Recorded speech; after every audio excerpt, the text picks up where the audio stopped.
시청자 여러분 안녕하십니까. 진실을 여는 시간 판도라 김영호입니다. 오늘로 판도라가 400회를 맞았습니다.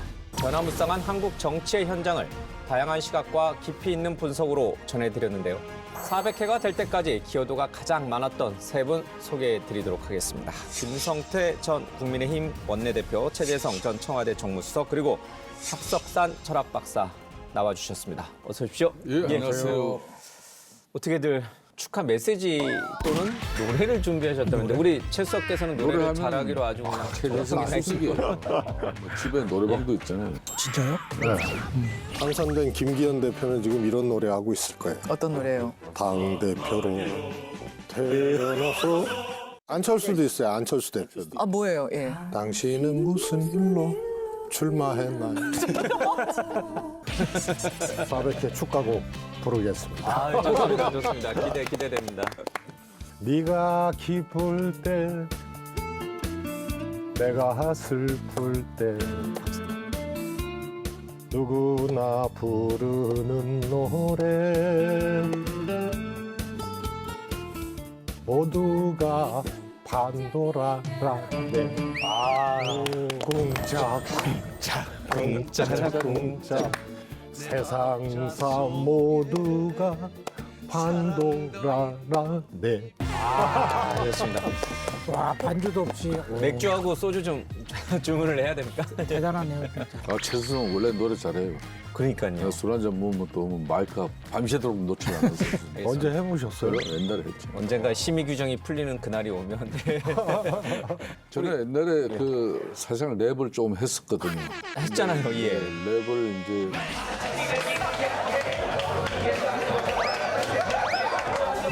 한국당 기호 2번 신난다 한국당 기호 2번 2번 아, 이 감기 몸살이 심하게 와가지고 좀 랩은 안 되고 그 고봉산 선생님의 용두산 넬레지라는 노래가 있어요. 아, 예. 그거 가지고 이제 판도라 400회 좀 알겠습니다. 축하해 보겠습니다. 알겠습니다. 판도라야, 판도라야, 판도라야. 한바로 다시 해야 되겠어. 너무 높았어요. 표정은 무슨 뭐 투쟁가를 부르는. 굉장히 좋았는데. 예. 다시 하겠습니다. 예. 판도라야, 판도라야, 너만은 변치 말자. 이게 노래가 안 맞는데. 용두선 다시 마지막 한 번만. 한 번만 더. 예. 알겠습니다. 판도라야, 판도라야, 너만은 변치 말자. 너만은 변치 말자. 한 발 울려 세상 시름, 두 발 울려 서민 행복. 판도라 엘레치. 준비를 많이 하셨네, 개사까지. 아니 두 분 다 노래를 엄청 잘하십니다. 노래방에서 한번 뵙는 걸로. 예, 알겠습니다. 자, 이제 본격적으로 판도라 진행을 좀 해보도록 하겠습니다. 첫 번째는 오늘 특별히 세 분이 각각 인물 한 명씩을 선택을 해서 그분의 뇌구조를 이렇게 좀 집중 분석을 좀 해오셨다고 하는데, 먼저 우리 김성태 대표께서 먼저 누구의 뇌구조를 먼저 분석하셨습니까? 사실상 며칠 전에 이렇게 구치소 수감이 되신 예. 이제 김건희 여사에 대한 그런 뇌구조를. 김건희 여사의 뇌구조.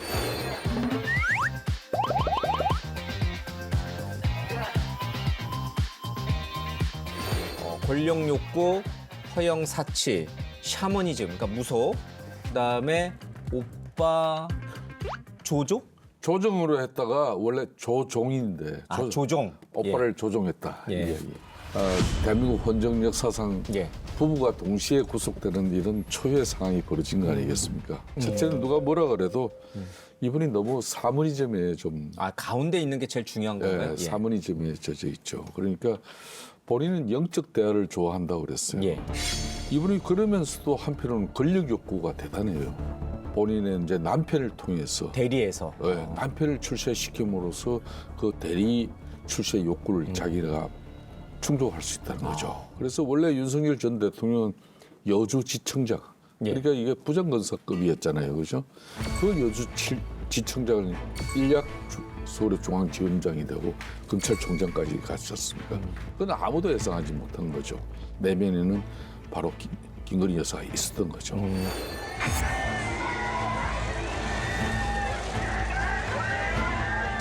국민 여러분께 저같이 아무것도 아닌 사람이 이렇게 심려를 끼쳐서 진심으로 죄송합니다. 수사 잘 받고 나오겠습니다. 조사 중간 휴식 시간에 변호인들에게는 내가 다시 내 남편과 살 수 있을까, 다시 만날 수 있을까라는 말을 남긴 것으로도 알려졌습니다. 피의자는 대부분의 피의 사실에 대하여 진술 거부권 행사하였고 특검은 8월 18일 추가로 소환하여 조사할 예정입니다.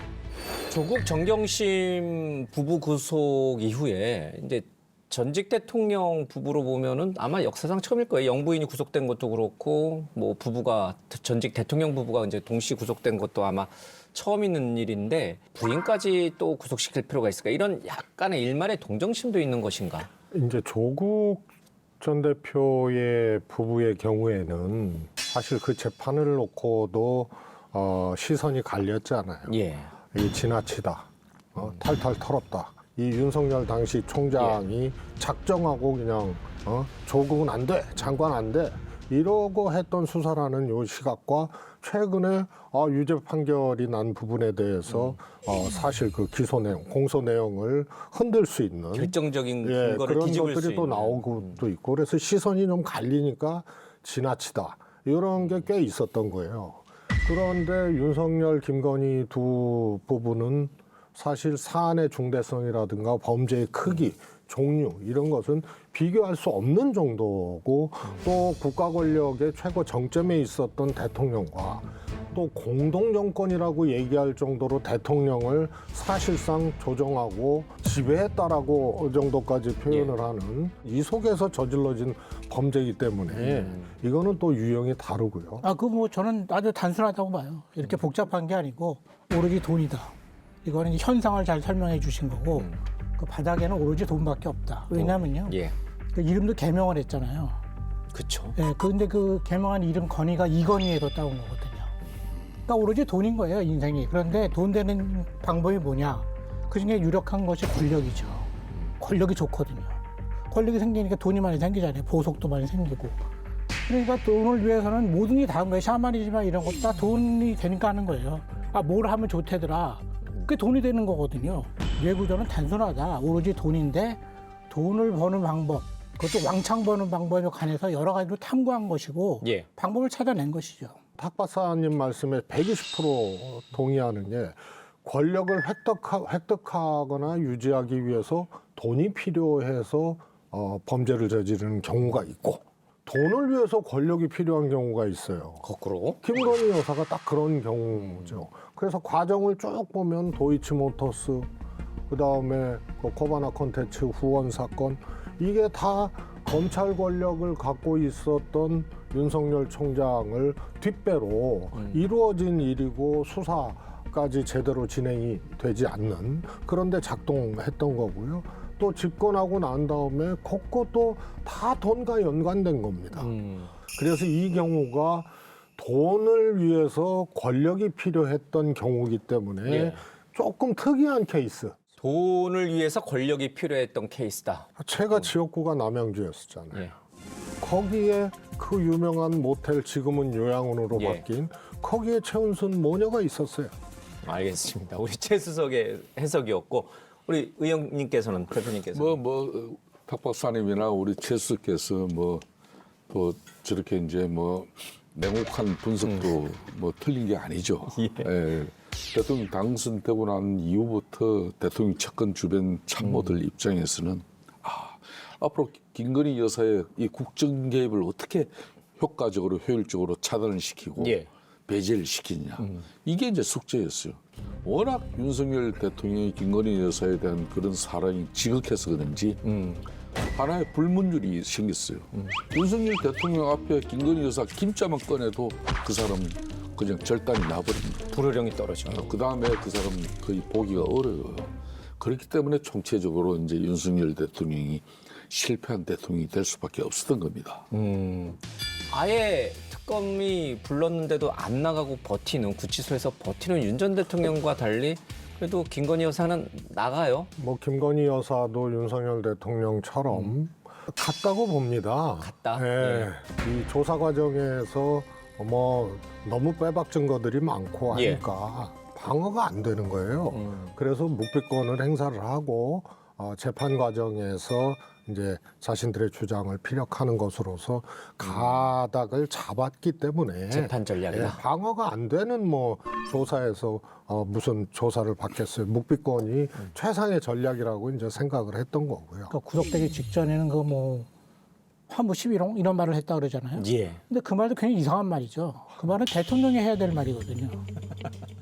그러니까 그런 말을 제가 보기에는 별 의식 없이 한 것 같은데 그런 말은 그것이 뭘 드러내냐면 의식 속에는 내가 권력자다. 그다음에 대통령은 허수아비다. 이런 의식이 있는 거거든요. 두 번째는 이제 수감된 이후에 내가 남편이랑 살 수 있을까 이런 얘기는 뭐냐면 내가 다시 권력으로 복귀할 수 있을까 그런 얘기죠. 그러니까 무슨 얘기냐면 남편이 있어야지 권력으로 다시 복귀할 수 있다고 믿는 거예요. 그런데 조금 전에 말씀하셨지만 윤 어게인이 나오고 있잖아요. 예.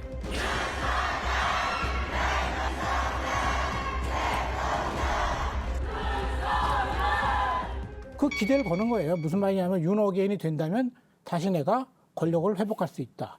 국민의힘이 제대로 견제 역할을 하지 못했기 때문에 이 두 사람의 운명이 이렇게 된 것이다라고 하는 이제 지적이 있습니다. 뭐 그런 지적에 대해서는 일정 부분 일리가 있는 이야기죠. 그런데 당연히 이제 윤석열 대통령이 13 비상계엄의 그 오판을 가져가는 과정까지는 관심 몰입의 대표적인 삼적도 있었다. 이재명 사법 리스크에서 이재명 이분은 어찌 보면 사법적 처벌을 바로 목전에 두고 있었던 사람인데도 불구하고 대략 입장이 바뀌어버렸지 않습니까?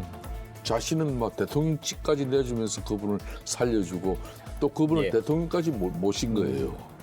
그럼 이제 남은 것은 이제 이 사람을 대통령을 만드는 집권 세력인 국민의힘이 정치적으로 국민들에게 책임을 지는 모습을 보여야 되는 거죠. 그게 이제 정말 뼈아픈 그런 자정 노력으로서 당을 변화쇄신시키고 있는 핵심의 노력입니다. 국민의힘이 기회가 없었던 게 아니에요. 지금 말씀하신 기회가 전혀 없었던 것처럼 말씀하시는데 전혀 그렇지 않고요.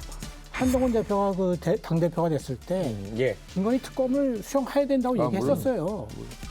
국민들께서 걱정하시는 부분에 대해서 대통령께서 솔직하고 소상하게 밝히고 사과를 비롯한 필요한 조치를 해야 합니다. 그때 했으면 달라졌겠죠. 많은 물론. 것이. 그러니까 제가 보기에는 그 다음에는요. 다시 그 대선 후보를 뽑을 때 한동훈 후보가 나왔었거든요. 그래서 제가 보기엔 기회가 없었던 게 아니에요. 국민의힘이. 그러니까 지금은 항상 한동훈이랑 분명한 구심점이 있었고 계속해서 문제 제기를 했는데도 불구하고 국민의힘 전체가 그거를 사실은 깔아뭉갠 거죠. 네, 뭐 국민의힘 얘기는 지금 추가로 우리 내구조를 통해서 조금 더 깊게 좀 들어가 보도록 하겠습니다. 우리 딱 박사님께서 준비하신 인물의 내구조는 누굽니까? 저는 그 전환길 씨인데 요즘 화제.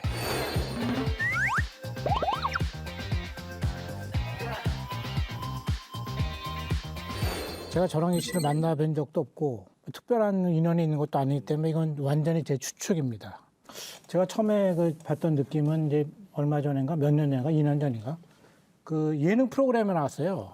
그때 보니까 자기가 예능 첫 출연이라고 얘기하면서 굉장히 그 재미나게 말씀하시더라고요. 그런가 보다 했는데 다음에 또 예능에 또 나오셨어요. 옥탑방인가에. 그것도 좀 이상하다. 왜 자꾸 나오실까? 근데 그 다음에 라디오 스타에 나오셨더라고요. 그래서 이거는 수상하다. 왜냐하면요. TV에서는 이런 말이 있거든요. TV에 계속 나오다 보면 그 끝은 정치다. 갑자기 역에서 집회하고 계시더라고요. 그래서 이제 제가 그때 이제 눈치를 챈 거예요. 그래서 나오셨구나. 그러니까 결국은 제가 보기에는 돈은 문제가 아닌 것 같아요. 돈은 이미 많이 벌으신 것 같아요. 근데 이제 한국사로 유명한 인터넷 강사가 되기보다는 명예가 좀 고팠던 것 같아요. 모든 사람들이 알아보는 나, 아주 사회적으로 명망이 있는 나. 또 이분은 명예라고 여긴 썼지만 사실 영향력에 굉장히 그 신경을 쓰신 분 같더라고요. 이분이 처음에 그 유튜브에서 부정선거를 이제 이슈로 들고 나와서 유명해지신 거거든요. 우리 국민이 주권 행사하는 방법이 뭐죠? 첫 번째가 바로 투표입니다. 절반 이상 국민들이 선관위를 신뢰하지 않는다는 것은 이미 선관위는 존재 가치가 없습니다. 그래서 6.3 대선에서도 국민들께 실체가 또 드러난 것이 사전투표에 대해서 너무나 많은 부정선거 의혹이 있었지 않습니까? 너무 잘 먹히는 거죠. 너무 유명 인사가 된 거예요. 그러니까 나중에 대통령도 만나게 되고. 그러니까 이제 정점에 온 거죠. 영향력이. 그러니까 제가 보기에는 그 다음에는 역시 순서대로 예. 정치로 이쪽 결국 가는 거거든요. 그러니까 이제 입당을 하셨더라고요. 예. 그다음 입당해갖고 또 이제 그 전당대회에서 말썽을 일으켰다 그러잖아요. 그런데도 인터뷰를 보면 굉장히 좋아하세요. 자기 덕분에 그 흥행에 성공했다는 거죠. 예.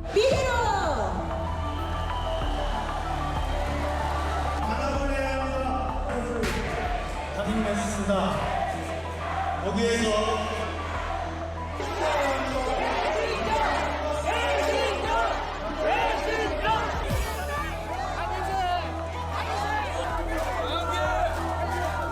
전당대회 안에서도 온통 전환길 이야기였답니다. 흥행에는 도움이 많이 된 것 같아요. 전환길이 희생함을 해가지고 전환길이가 현재 정치의 중심에 와 있고 국힘 전당대회 중심이 전환길이에요. 마침 또 기쁜 소식 하나, 좋은 소식 하나 들려드릴까요? 제일 가벼운 경고 처분을 받았습니다. 전환길이가 가해자가 아니라 피해자라는 것도 다 이렇게 소명되었고. 국민의힘은 그러면 이번에 전환길 씨에 대해서 그냥 경고 처분에 그친 것은 어떤 쇄신과 변화보다는 당장의 어떤 흥행적인 요소 또는 뭔가 이 당의 존립? 그게 더 급했다 이렇게 해석을 해야 되는 건가요? 정당이 대선에서 지잖아요. 그리고 위기가 오잖아요. 뭐 총선에서 저도 마찬가지고. 근데 가장 큰 위기는 정권을 뺏겼을 때인데 그것도 대통령 임기가 중단되는 사태.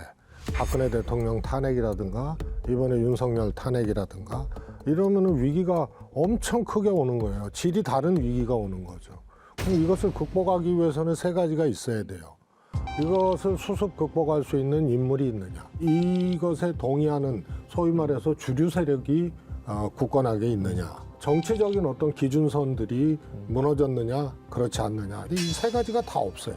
그러니까 체력이 안 되는 거예요. 체력이 안 되니까 누구를 징벌하지도 못하고 또 누구를 제압하지도 못하는 거예요.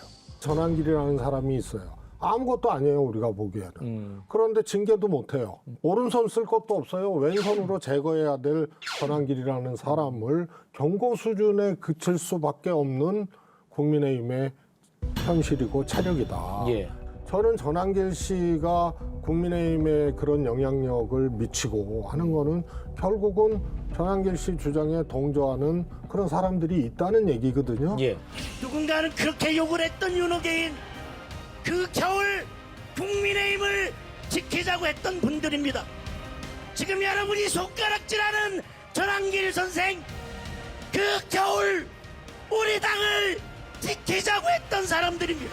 이제 나가라 나가라 외치는 것 그게 부끄러운 겁니다 여러분.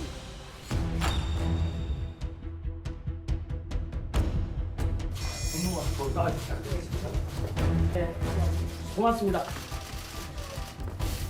국민의힘을 지키고자 이 마음 진정성은 국민들이 알아줄 거라고 저는 봅니다. 파이팅이고 응원합니다. 네, 모두 응원하겠습니다. 감사합니다. 네, 감사합니다. 네.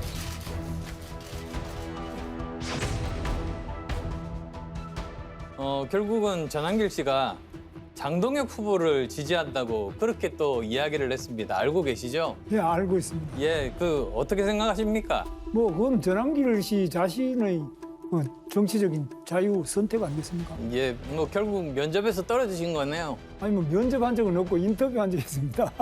그게 면접 아니겠습니까? 5분 앞에서.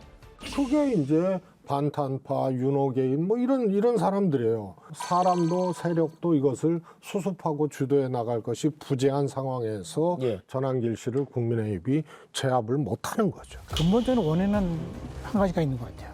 전환길 씨가 이렇게 인기가 있고 영향력이 생기는 이유가 한마디로 말씀드리면 정치 실종이거든요. 여야의 공통적인 문제가 뭐냐면 정치가 없다는 거예요. 그러니까 파트너로 서로 인정을 안 하고 그다음에 파트너로 인정을 안 하고 적이니까 맨날 고소고발해요. 예. 정당끼리도 고소고발해요. 그러니까 예전에는 고소고발 안 했어요. 정치인끼리. 예. 웬만하면 그냥 말로 하고 만나서 얘기를 하지 법에 호소 안 하거든요. 지금은요 정치인이 왜 정치하는지 모르겠어요. 전부 법에 호소하잖아요. 그 정치인이 아니에요. 그냥 일반 시민인 거죠. 그러니까 제가 보기에는 정치인이 없어진 거예요. 다 유튜브하고 무슨 TV하고 그러려면요 정치인 하지 말고 유튜브를 하세요. 차라리. 알겠습니다. 반성할 점들이 많이 있습니다. 자, 마지막 인물로 가보겠습니다. 최재성 전 수석이 준비하셨죠. 어떤 분의 내 구조를 좀 분석하셨습니까? 조국 전 대표의 조국 전 대표. 예. 석방이 됐죠. 권력과 명예의 사랑이 이제 교집합이 좀 있네요. 예.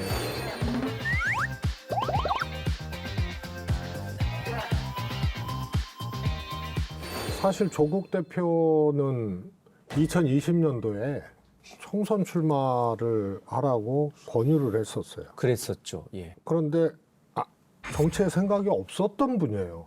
아주 굳건했었죠. 정치할 생각이 없다. 장관 내정이 됐어요. 장관하고 학교로 돌아가겠죠.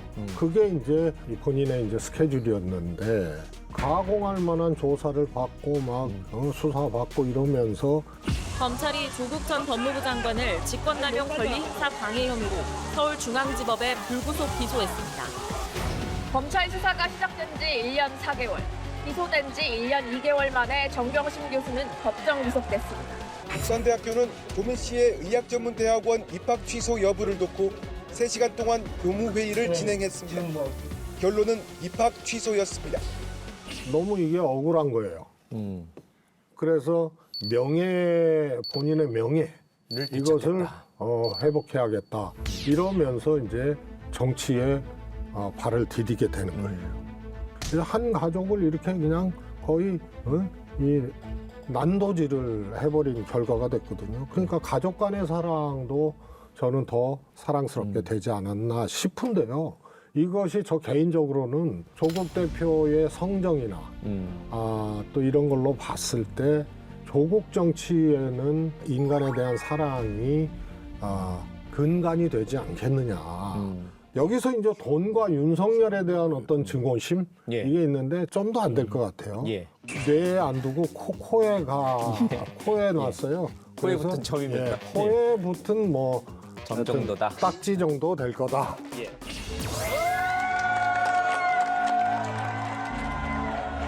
오늘 저의 사면 복권과 석방은 검찰권을 오남용해온 검찰 독재가 종식되는 상징적 장면의 하나로 기록될 것이라고 믿습니다.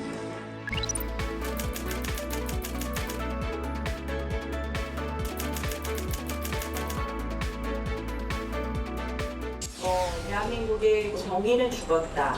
이재명 정권의 입맛에 맞는 사명을 통해서 정의를 사망시키는 그런 날이 되었다는 것이 참담하다는 생각입니다.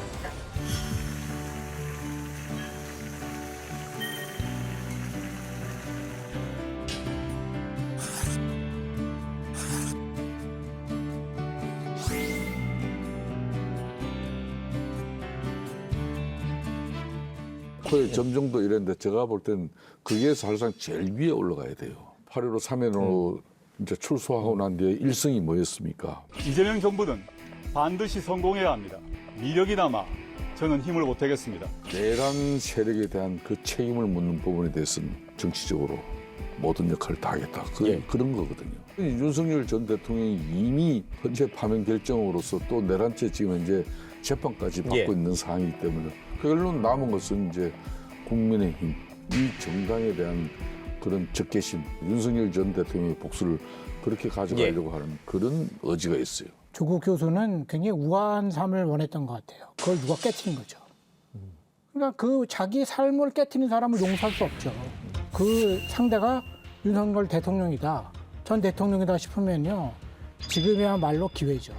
그 조국 전 장관의 사면에 관해서 굉장히 말이 많았잖아요. 너무 빨리 나오는 거 아닌가에 대해 평이 많이 있었는데 저도 동의하거든요. 그런데 제가 느끼기에는 이재명 대통령이 조국 전 장관한테 빚이 있을 것 같지가 않아요. 아무리 봐도. 그렇다면 다른 이유가 있을 것이다. 왜냐하면요, 대통령이가 직접 싸울 수는 없어요. 그렇다면 대리인을 내세운 것 같아요. 윤석열 세력과 싸움을 할 대리인이 필요했다. 그렇죠. 그런데 그 대리인이 정청래 지금 대표 같은 경우는 원래 막말 전문가잖아요. 사과하세요. 그렇게 느끼시도록 한 점에 대해서 사과드립니다. 일어나세요. 10분간 퇴장하세요. 앉아주세요. 앉아주세요. 그러면 송석준 의원, 박준태 의원, 박기태 의원은 계속 선 상태에서 반대하세요. 계속 서 계세요. 박기태 의원은 왜 앉아요? 계속 서 계시라니까. 그리고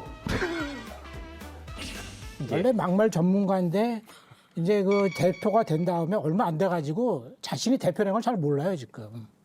그러니까 제가 보기엔 이재명 대통령 입장에서는 자신을 대리해서 내란 세력과 싸울 만한 전사가 필요했던 거죠. 그런 데서 이해관계가 맞아 떨어졌다. 예. 제가 보기에는 뭐 앞으로 볼만할 것이다 이렇게 봅니다. 저는 그런데 조국혁신당이 총선 때 비례대표 정당 됐잖아요. 근데 지금 쭉 지나보세요. 조국혁신당 하면 검찰개혁. 이거 말고는 없어요. 근데 정당은 작든 크든 간에 경제정책도 있어야 되고 그렇잖아요. 그렇죠. 그런데 이런 것이 없어요. 그래서 지금까지의 조국혁신당 정치로 과연 조국의 정치가 지속될 수 있을까? 내년 지방선거에서 확장될 수 있을까? 저는 불가능하다고 봐요. 예. 그걸 잘 알고 있기 때문에 저는 전혀 다른 새로운 모색을 결합을 해서 할 수밖에 없다. 역대 어느 대통령이 정권 초기에 이루어지는 이 사면, 여기에다가 정치인 사면을 이렇게 대폭적으로 한 적이 없어요. 그럼에도 불구하고 이재명 대통령이 조국 전 수석을 사면한 것은 일정 부분은 정청래 지금 현재 민주당 대표에 대한 정치적으로는 분명히 견제 심리가 있는 거예요. 두 번째는 이제 그런 겁니다. 이 조국 전 수석을 사면함으로써 이재명 대통령 입장에서는 조국 수석이 자기한테 큰 빛을 지는 겁니다. 조국 전 대표가 민주당과 같이 손을 잡거나 한 몸이 되는 순간 친명과 친문의 갈등이 시작될 가능성이 있습니까? 지금 뭐 사실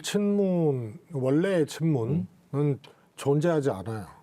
이재명 대표 체제에서 같이 이제 융화된 그런 이제 경우가 되기 때문에 그렇게 구분하는 것은 무의미하다 이렇게 보여지고요. 정청래 대표를 견제하기 위한 이재명 대통령의 사면, 이거는 저는 뭐 성립할 수 없는 논리고 상상이라고 봐요. 이재명 대표 집권 과정 또 이것을 보면 가공할 정도의 득표력으로 당대표 2번 하고요. 그리고 총선 압승하고 계엄, 탄핵, 그다음에 집권하고 그래서 이재명 대통령의 거슬른 여당 대표를 할 사람은 아무도 없어요. 그래서 그걸 위해서 조국 사면 이거는 저는 아니라고 보고요. 다만 이제 민주당은 그런 거죠. 조국 대표에 대한 이 마음빚이 있어요. 윤석열 대통령한테 당한 거고 집권을 했는데 이거를 사면을 안 해? 이건 굉장한 부담이었을 거예요. 그래서 저는 그런 차원에서 했는데 그게 예측을 하고 사면을 했든 안 했든 간에 정치 시장은 내년에 열리거든요. 전국 동시선거, 지방선거가 있어요. 엄청난 정치 시장이 열리는 거고요. 거기 뭐 시도지사 선거 당연히 있고요. 그래서 이런 정치 시장이 열리기 때문에 조국 대표의 행보에 대해서 벌써부터 관심을 갖는 거잖아요. 그러나 어떻든 조국 대표는 명예를 회복하기 위해서 정치를 했고 이 정치를 지속적이고 확장적으로 해야 될 사람이기 때문에 그런 시장 속에서 정치 시장 속에서 행보는 있다. 알겠습니다. 예, 400회 특집을 맞아서 이제 판도라 이제 세 분과 함께 이제 현실 정치 얘기도 좀 해봤는데 이 상자 안에서 꺼내보기 전까지는 뭐가 있는지 알 수가 없는 정말 판도라 상자 같은 그런 현실이 아닌가 싶습니다. 자, 세 분 말씀은 여기까지 듣겠습니다. 고맙습니다. 감사합니다.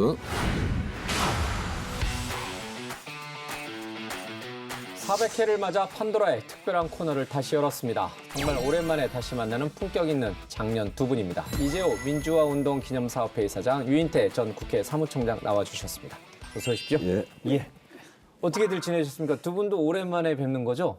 뭐 그래도 우리 가끔 봐요. 가끔 옵니까? 약전 잔식 하십니까? 우리 이사장님은 오늘 이제 저희가 이거 판도라 400개 특집 녹화하는 날 하필 또 8.15 예. 광복절이어서 경축식에 다녀오셨죠. 지금 예. 이제 막 도착하신 예, 거예요. 예. 그렇죠. 예. 안철수 국민의힘 의원이 이제 조국 윤미향 의원 예. 이제 사면 관련해서 이제 반대한다. 만들어갈 것입니다. 자유와 권리를 되찾아 왔습니다.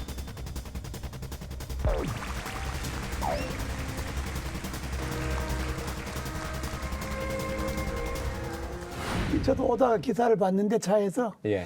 2층에 사람 뭐 저뿐만 아니라 아무도 본 사람이 없어요. 막 그게 소란스럽지는 않았던 예, 모양이네요. 예, 그렇죠. 예. 그냥 피켓만 들고 그래, 계셨던 예. 모양이네.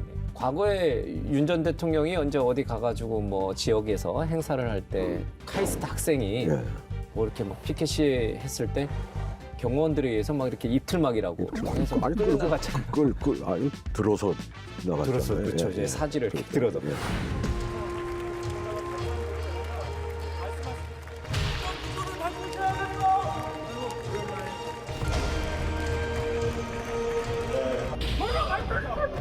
네, 여러분 반갑습니다.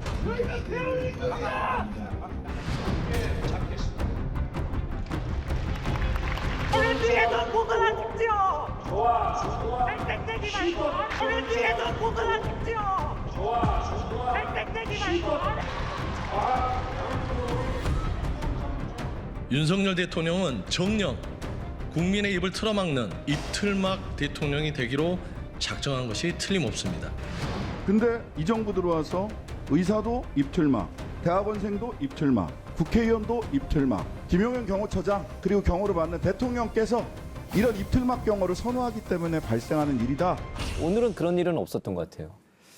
그래서 뭐 조용했으니까 우리가 이 예. 소란이 있었으면 이쪽에서도 표가 날 텐데 그냥 뭐 혼자 소리 안 지르고 들고만 서 있으면 가만 둬버리면 되지 뭐 드러낼 거 뭐 있어. 그 이재명 대통령이 이제 통합의 정치, 협치의 정치를 굉장히 강조하셨잖아요. 대통령과 야당의 관계는 그런 쪽으로는 아직 그렇게 가시적인 성과랄까요? 가시적인 뭐 자치는 안 보여요. 출범한 지 뭐 한 2달 정도 됐으니까 정신이 없겠죠. 그러나 이제 한 출범한 지 한 100일 지나면 야당하고도 좀 자주 만나야죠. 통합이라는 게 뭐 자주 만나야지. 자주 만나서 이야기도 듣고 이야기도 하고 지난 정권까지는 안 만나서 이제 사고가 난 것 아닙니까? 예. 여야 같이 만나고 뭐 이렇게 해야지. 서로 안 만나고 뭐 자기 길 자기 가버리면 그 뭐 정치라고 할 게 없지. 윤 전 대통령 부부 얘기를 좀 해봐야 될 것 같습니다. 전직 대통령 부부가 동시에 구속되는 것도 참 처음 있는 일이고 영부인이 구속되는 것도 처음 있는 일입니다. 엄격한 법의 잣대로만 풀어가야 되는 게 맞는 것인지 아니면은 대화의 복원이라는 차원에서 좀 다른 방법을 또 생각해 볼 수도 있는 것인지. 근데 어떻게 다른 방법을 생각해?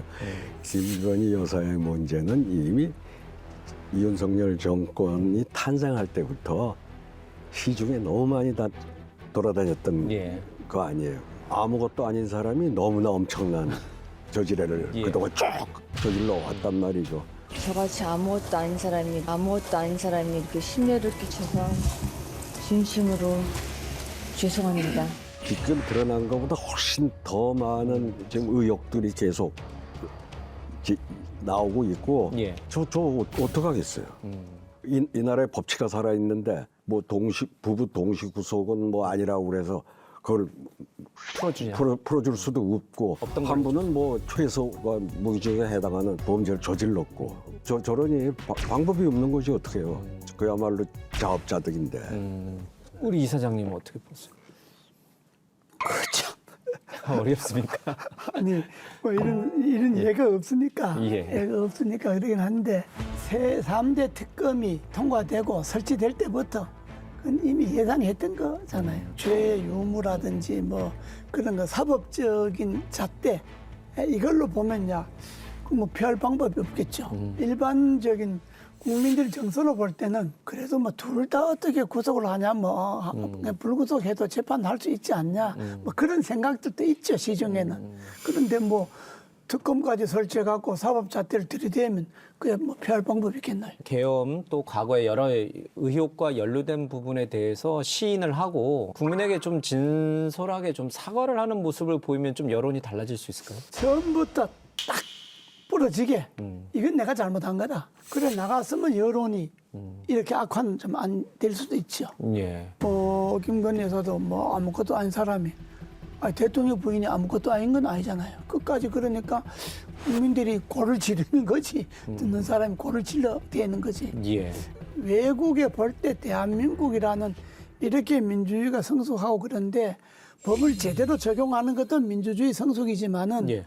그러나 한편으로는 외국에 볼 때는 그거 다 거두절미하고 야, 저 나라는 뭐 대통령과 둘 부부가 다 한꺼번에 부정비리 구속이 됐던다 그러면 대한민국이 좀 썩 그렇게 좋게만 보이진 않는다. 좋은 모습은 아니죠. 외국에서 보기엔 진짜 문명 국가다 이렇게. 법치가 살아있는 죄를 지으면 저렇게 벌을 받는구나.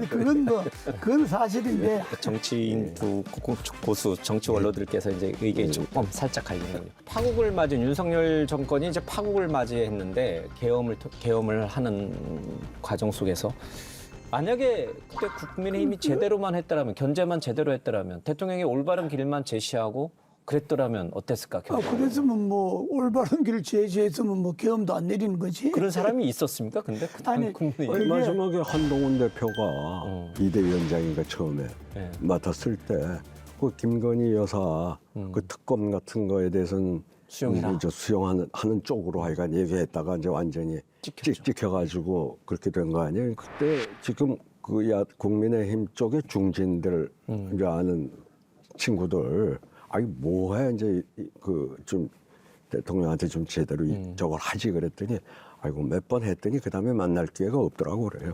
그 쌍권이 있었고 정진석 비서실장도 있었지 않습니까? 그분들조차도 대통령한테 얘기를 잘 못했던 겁니까? 그러니까 그런 소리 하는 사람은 이제 그다음에 만날 기회가 봉쇄됐더라고. 여당 대통령이 절대 권력을 갖고 있기 때문에 다 그 눈치만 보는 거고 또 야당 당 대표 되는 사람이 절대 권한을 갖고 있기 때문에 그거 다 눈치 보고 만약의 이야기지만 뭐 만약이라는 게 성립도 안 되는 거지만은 국민의힘이 제대로 민주정당으로 작동을 했다면 이런 일이 안 일어나는 거지 못 일어나는 거지. 그렇게 양당제 하에서는 이게 어떻게 할 방법이 없는 거예요. 권력 힘에서. 그러니까 이번에 개헌한다 그러니까 제도를 개헌만 하면 되는 게 아니고 선거법 고쳐가고 정당제도, 선거제도 이틀에 바꿔서 정말로 민주주의가 작동이 가능하도록 틀을 만들어야지. 윤 전 대통령이 계엄을 하지 않았더라면 지금의 여야 정치가 또 이렇게까지 완전히 극과 극으로 대립하지는 않았을 것 같다 이런 생각 좀 드는데. 계엄을 선포 안 했더라도 이미 우리 정치는 윤석열 정권 내내 사실은 실종돼 그랬죠. 예. 실종되고 심하게 얘기하면 이제 군부 정권 시절에는 영장도 없이 데려다가 뭐 고문하고 뭐 다 할 수 있었던 그 남자를 여자로 바꾸는 거 말고는 다 할 수 있었다는 게 정보반이에요. 근데 지금은 하여튼 검찰이 뭐 그야말로 옛날 중정이 가졌던 권력을 지금 행사한 거 아니냐. 김건희 여사 건은 다 무혐의 내리고 완전 검찰 만능의 정권 권력으로 바뀌어버렸었잖아요. 그러다 보니 지쳐서 이제 도저히 안 되겠다 해가지고 계엄까지 갔는데 사실은 참 그래도 하나 믿음직스러운 건 이번에 김용현 장관이 그 국정감사하고 뭐 할 때 제가 얼마 전에 이렇게 얘기했습니다. 김영현 후보자를 국방장관에 갑자기 임명하려는 것과 대통령의 반국가 세력 발언은 김건희 여사의 감옥행을 막기 위한 계엄 준비 작전이다. 이것도 말이 안 되는 정치 공세라고 생각하시는 게 당연하겠죠? 동의하지 않습니다. 네, 계엄 준비해라 이렇게 말씀하신 적도 당연히 없으시죠? 네, 계엄을 한다 그러면 어떤 국민이 용납을 하겠습니까? 그리고 우리 군에도 따르겠습니까? 저는 안 따를 것 같아요, 솔직히. 그래서 이런 계엄 문제는 지금 시대적으로 좀 안 맞다. 그 멀쩡한 답을 한 게 현실이 된 걸로 봐서 그래도 참 우리 국민들 상당히 대단하다. 예. 이 나라가 대단하다. 뭐 영관급 장교들 뭐 밑에 있는 사람들은 사령관 거의 다 박정훈 대령 저거 하듯이 하면 다 항명을 했잖아요. 그리고 또 시민들이 나와서 그렇게 용감하게 막아줬고 그래 실패로 돌아간 거니까 이제 그 김영현 장관이 국감 때 와서 국회에서 답변할 때 또는 인사청문회 때 답변한 그게 딱 현실이 된 거 아닙니까 이번? 군사 독재 때는 뭐 경찰이나 군인이나 위에서 명령하면 옳고 그름을 따르지 않고 그냥 하잖아요. 근데 이번에는 군이나 경찰이 옳지 않는 지시는 안 되잖아요. 또 국회도 기업 빨리 해제하고 국민들도 반대하고 그러니까 우리 민주주의는 그만큼 성숙된 건 사실이에요.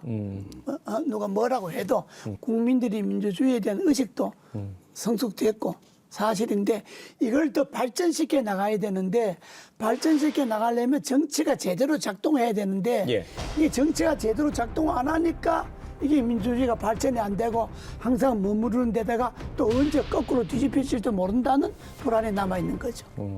두 분은 사실 이제 독재에 맞서서 이제 우리의 민주화에 이제 헌신하신 분이고 또 이제 목숨까지 이제 사형까지 이제 갔던 분들이기 때문에 두 분이 목숨 걸고 그렇게 민주화를 외치셨던 거는 이렇게 분열의 정치를 바라고 한 건 아니잖아요. 이제 문제가 이 소위 팬덤 정치. 그러니까 소위 소수의 그 강성 지지층이 당론을 좌지우지하는 시대로 지금 가고 있잖아요. 지금은 합의를 하자고 하면은 수박이 되는 세상 아닙니까? 완전히 배척당하고 그러다 보니 지금 여야가 이제 우리가 서로 뭐 주고받고 타협을 하기보다 나아가서 상대를 짓밟는 전사를 지금 선호를 하는 참 이게 아주 걱정스러운 거예요. 우리가 뭐 국회에 있을 때 15대 때나 16, 17대 때만 해도 여야가 이렇게 뭐 원수처럼 안 만나고 이런 거 없거든요. 서로 그걸 좀 소통해서 만나고 뭐 저녁에 뭐 술도 한잔 하고 뭐 야, 오늘 낮에 당신 너무 심했어. 그러고 뭐 앞으로 좀 잘 좀 뭐 하자 뭐 그러고 이렇게 서로 소통도 하고 그랬는데 요즘 아예 안 만나잖아요. 그러니까 정치라는 게 없지 뭐. 정치인이라 그러면 그래도 뭐 좀 국민도 좀 생각하고 이래야 되는데 지금은 정치인들은 없고 정치꾼만 있으니까 정치꾼은 국민 생각하기보다 자기나 자기 당을 먼저 생각하잖아요. 오늘날의 우리 이제 대한민국의 여야 정치, 국회 정치가 이제 두 분이 꿈꿔왔던 기대했던 그런 모습과는 좀 많이 멀어진 것 같다 이런 생각이 듭니다. 그래서 과거 얘기를 좀 해보면 지금의 이제 현실에 발을 딛고 있는 이 현실 우리 국회의원들, 정치인들이 뭔가 좀 반성하는 게 좀 있지 않을까 싶어서 옛날 얘기를 잠시 좀 해보겠습니다.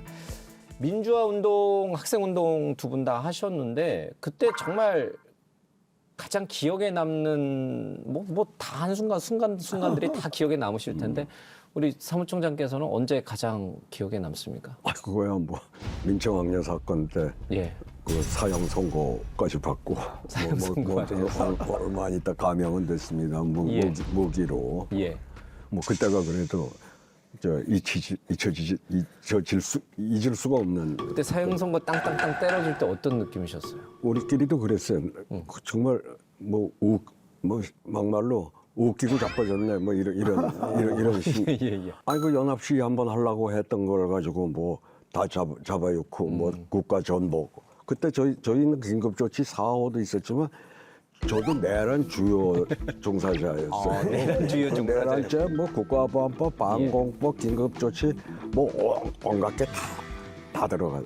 아니 대모 한번 모여서 하자고 한 걸 가지고 사형이라니 정말 웃기고 자빠졌네. 그때 실제로 그 사형 끝나고 그 호송차 타고 구치소로 돌아가면서 우리끼리 이 새끼들 정말 웃기고 자빠졌네 뭐 이랬으니까 실제로. 총장님 어머님도 사형 선고하는데 주무셨다고 잠깐 졸은 거죠. 아니 뭐 그것도 나중에 내가 감옥 살고 나와서 뒤늦게 들은 얘기인데 7월 하순에 땡볕에 저 콘센트 건물 국방부 안에 있는 데서 이 재판을 했거든요. 오후 2시에 개정을 하니까 원래 점심 먹고 졸려온 데다 그 뜨거운 콘센트 안에서 아마 저 선거할 때 깜빡 조셨던 모양이에요. 그래도 아들이 사형 선고를 아니, 그러니까 뭐 받는데. 깜빡 오는 졸음이 어떻게 나와.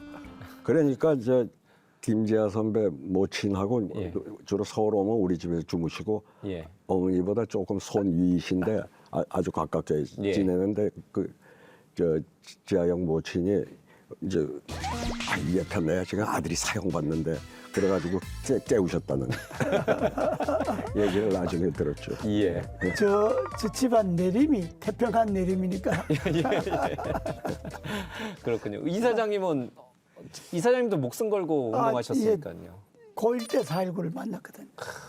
그때부터 대모하기 시작해갖고 고1 때부터 내가 5번 구속이 됐는데 3번을 치안본부 대공분실에 잡혀간 거예요. 40일도 안 가나면 대공분실에 잡혀 있으면서 고문을 하는데 그때가 내가 민주화운동하면서 정말 죽고 싶을 때. 죽고 싶을 때. 야, 이렇게 고문 다 해서 죽느니 그냥 뛰어내려 죽겠다 해서 그 치안본부 남양 5층 수사실인데 5층에 이제 창문이 조그마한 이렇게 돼. 뭐 이래 들어가질 않아요. 그런데 머리를 집어 넣어 보려고 밀었는데 머리가 안 들어가는 거라. 들어갔으면 내가 그때 뛰어내려고 그랬지. 죽으려고 그랬지. 왜냐 그러면 너무 고문 심하게 하니까. 그 고문 기술자 이근한을 그렇죠. 어떻게 지금은 용서하세요? 아니면 잊고 지내긴 하지만은 뭐 그 고문 행위 자체야 뭐 용서할 수가 있겠어요. 뭐 그냥 잊고 있는 거지. 잊고 있는데 뭐 근거가 있이 고문을 해야 아예 맞습니다, 그렇습니다 뭐 이러는데 이게 생판. 어떻게 그냥 부터 떼고 그냥 고문부터 시작. 이렇게 했지 하고 고문부터 시작하고 이제 맞추려 그러니까 그게 내가 제일 힘들었고 운동하면서. 그러니까 이제 고문 얘기 나오니까 이제 그 8.15 이제 광복 전에 우리가 이제 일제 강점기하에 있을 때 수많은 우리 독립투사들이 얼마나 무지막지하게 이렇게 고문을 당했을까 그런 생각도 좀 들고. 그러니까 광복과 민주화를 동시에 이룬. 그래서 이제 그 역사를 다 이제 두 분은 보신 거잖아요, 그렇죠? 대단한 민족이죠. 그렇죠. 이게 위대한 나라지. 자유당이 12년이잖아요. 우리가 이제 77년 정부 수립 77년인데 자유당이 12년, 박정희 대통령 고아당이 18년, 전두환 노태우가 12년. 그럼 77년 중에 42년을 이른바 독재 치하에서 암흑기에서 우리가 전체주의 국가에서 보냈다고 봐야 되잖아요. 반면에 그 42년간이 민주화운동 역사라고 봐야지. 그런데 그 나라가 어려워서 망할 지경에 놓여도 국민들에 의해서 민주주의를 되찾았으니까 그러니까 위대한 국가죠. 위대한 국가죠.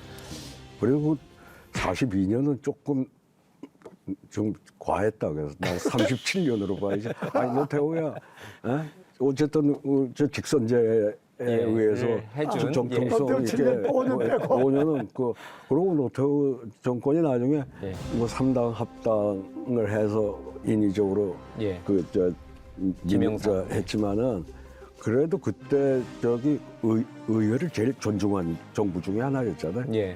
노태우 정부 전반기 2년간이 국회가 만장일치로 그 대부분이 법안이 통과될 때고 남북 기본 합의 이선이 그것도 전부 만장일치였어요. 국회에서.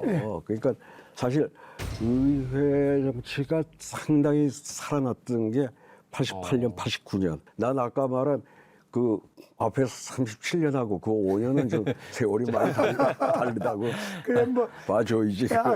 그 말씀도 맞는데 되게 그러나 전두환 노태우 정권 그럼 다 군사 정권 묶어서 얘기를 하니까 노태우 씨가 굉장히 억울하겠어. 전두환하고 같이 엮이는 거에 대해서는 나는 좀 다른데 이럴 거예요. 지금 뭐 일부 은퇴하신 분도 있습니다만 일부 또 권력이 아직도 남아 계신 386 운동권 분들이 있잖아요. 이제 우상호 좀 정무수석 같은 경우는 이제 당시 이한열려서 사진 영정을 좀 갖고 있어요. 정청래 지금 민주당 대표도 사실 이제 386 운동권 출신이고.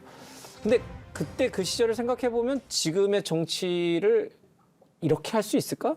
좀 더 잘할 수 있지 않을까? 이런 생각은 좀 안 드세요? 그래서 저는 이 민주주의, 이 위기의 민주주의가 다시 이제 제대로 가려고 그러면 천상 선거제도를 바꿔서 좀 다당제가 돼가지고 그럼 예를 들면 지금 국민의힘 쪽에도 윤 어게인 뭐 어디서 뭐 하던 사람인지도 모르는 사람이 하나 튀어나와가지고 뭐 소리나 빽빽 지르고 윤석열 대통령께서는 절대로 불의와 타협하지 않겠다. 그리고 우리 국민들과 함께 끝까지 맞서 싸우겠다라고 말씀하셨습니다. 그럼 그 영향을 갖는 그 사람들도 따로 당을 하고 저건 잘못됐다고 하는 사람들도 당을 그냥 같이 당을 한다는 게 그 말이 안 되잖아요. 각각이 그 생존할 수 있는 선거 제도를 좀 그 생태계를 좀 바꿔야 위기에 빠진 민주주의를 전 구할 수 있다 이렇게 봐요. 대통령은 통합의 의지가 있는 겁니까? 대통령은 통합의 의지가 있다면 그러면 여당 대표는 야당과 대화와 통합을 하려는, 협치를 하려는 의지가 있는 겁니까? 당과 대통령이 같이 가고 있는 겁니까? 지금 서로 이렇게 좀 따로 가려고 하는 것 같습니다. 대표는 뭐 악수도 안 하겠다고. 그러니까 정 대표는 대화 의사가 없다는 점을 나타내면서 정당 해산 추진 가능성도 거듭 언급했습니다. 못할 게 없죠. 국민의힘은 10번, 100번 정당 해산 깜이다. 뭐 악수도 사람하고 악수하는 거지.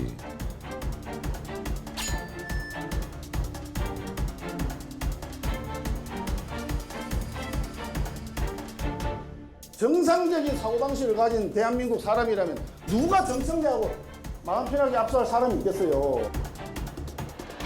의견이 서로 다른 사람들하고 타협하라고 만들어 놓은 게 국회 아니에요.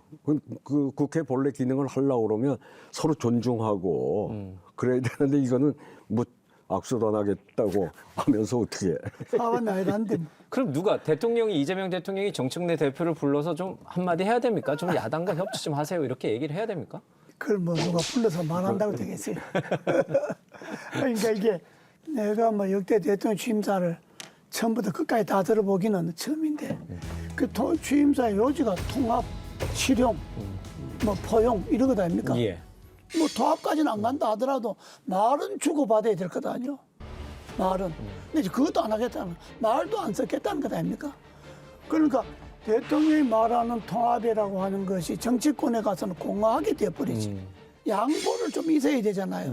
어? 여당이. 그러니까 양보라 하는 거는 많이 가진 사람이 양보를 해야 되잖아요. 양보라는 게. 근데 그런 소리 하면 이제 수박으로 몰린다. 그러니까 저런 거 빨리 정치권에 퇴출해야 된다. 수박은 그 많은 가진 사람들이 양보가 아니라 더 검어지려고 그런 거잖아요. 그러니까 뭐 적게 가진 사람 야단 뭐 바락바락 그냥 할 수밖에 없잖아요. 무조건 반대할 수밖에 없잖아요. 근데 이제 그분들 여당 분들 얘기를 들어보면은 지금 야당이 이 내란과 관련해서 확실하게 선을 긋고 반성을 하고 뭐 그러면은 대화를 하겠지만 지금 뭐 윤 어게인이다 뭐 또 뭐 한다 이러니 우리는 인정할 수 없고 오히려 국민의힘을 해산시켜 버리겠다 지금 이러고 있으니까 야당이 말은 맞을 수도 있는데 나 맞는 게 꼭 옳은 건 아니잖아요. 국민의힘을 해산시켜 버리겠다 지금 이러고 있으니까 야당이 말은 맞을 수도 있는데 나 맞는 게 꼭 옳은 건 아니잖아요. 아니 내란이고 뭐고 하는 건 지금 재판하잖아요 법원에서. 특검이 3개나 만들어져 갖고 재판하잖아요. 처벌 안 한다면 몰라도 사법부가 내란으로 확정되면 거기에 따라서 뭐 지역을 줄 것 아닙니까? 거기 하는데 거기 일단 맡겨두고 정치를 할 생각해야지. 그러면 지금 야당에서 전당대회를 치러서 김문수 후보가 됐든 뭐 장동혁 후보가 됐든 그런 분들이 돼도 정청래 대표는 망연히 만나서 악수하고 대화를 해야 된다 이런 뜻이군요. 뭐 그래도 어쨌든 그건 회의죠. 정치를 하려면 그래 해야지. 민주주의 야당인데. 근데 참 뭔가 떨떠름한 표정이세요. 근데 그러니까 저쪽 지금 야당의 참 꼬라지를 보면은 그 정청래 대표가 뭐 저렇게 나가면 원래 굉장히 비난을 받아야 되는데 꼭 저쪽 상대방을 야당에 하는 짓을 보면은 그렇게 비난을 안 받는 거예요. 저쪽이 더 엉망이어서 오히려 너무 개판을 치고 예. 있으니까. 그래도 그래, 만나야 된다. 만나겠죠. 저 말이 그렇지. 만약 전당대회 끝나고 나면은 어떻게 안 만나겠어요. 평생을 민주주의를 위해 이제 싸우셨고 또 헌신하셨고 또 각 정부에서 중요한 역할도 맡으셨으니까 말한다고 들을지는 잘 모르겠습니다만 그래도 우리 저 대통령을 포함하여 후배 정치인들에게 조언 좀 하나 해주시는 걸로 마무리 짓겠습니다. 우리 유 총장님부터. 우리 먼저 말씀은 장로께서.